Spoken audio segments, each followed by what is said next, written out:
So some big hurdles ahead for the new Prime Minister. Let's take a closer look at what Johnson's leadership could mean for the UK's economy. I'm joined by Daniel Lacalle, Chief Economist at Tressis SV. Thank you for joining us. Thank you very much. Thanks for having me, Rachel. So as we know, new British Prime Minister, same uncertainty though awaiting him, along with murmurs of an economic recession. What sort of economy is Boris Johnson inheriting? Boris Johnson is inheriting an economy that is certainly under the umbrella of a very big change in terms of the perception of business and how the export-driven economy and service-driven economy is going to be facing the challenge of Brexit. So uncertainty is the name of the game.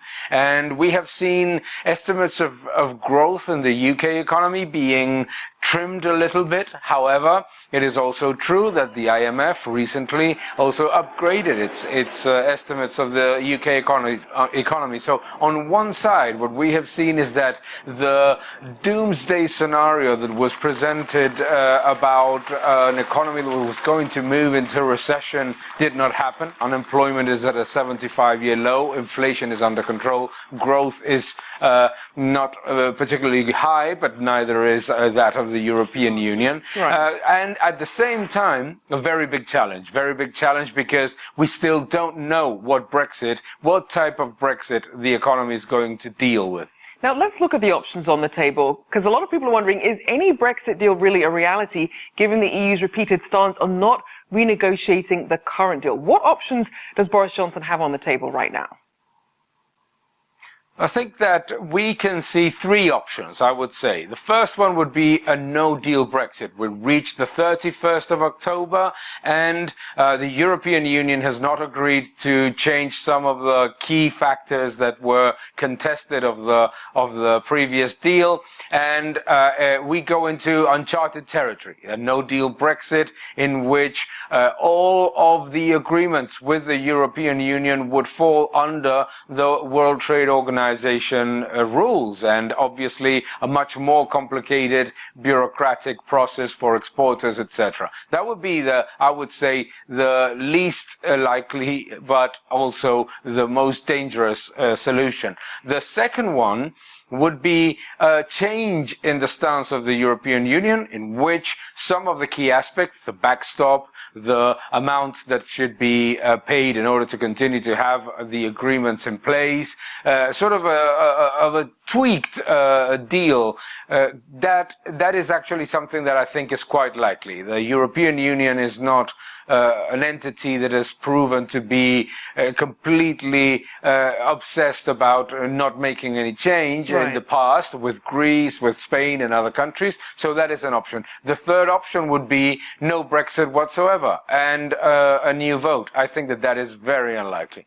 Now, we know that British manufacturers have suffered the steepest declines in domestic and export orders since the financial crisis. What sort of government support or preparations are in place in the event of a no-deal Brexit? Well, I think that is the key, one of the key elements, key pillars of what the Boris Johnson administration will have to implement, which is preparing the economy for the possibility, unlikely but existing, of a no-deal Brexit.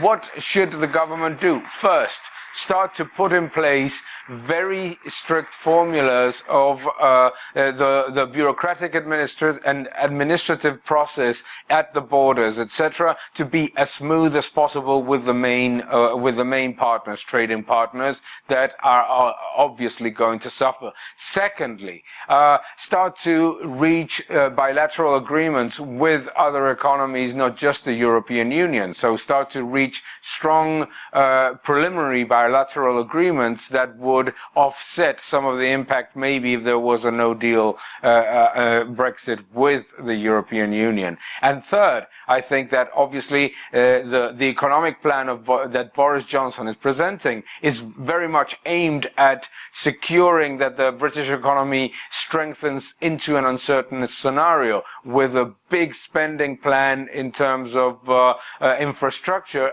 added to a very significant tax cut scheme that would attract investment and bring capital into the economy. And just very quickly, in Johnson's campaign to become Prime Minister, we heard a lot of optimism and the focus to deliver Brexit, unite the country and defeat opposition Labour Party leader Jeremy Corbyn. Which of those do you think will be the biggest hurdle to overcome? Deliver Brexit, obviously. He has a very thin majority. The Conservative Party is divided, and the Parliament is divided. The Parliament is divided for not just for those that defend hard Brexit.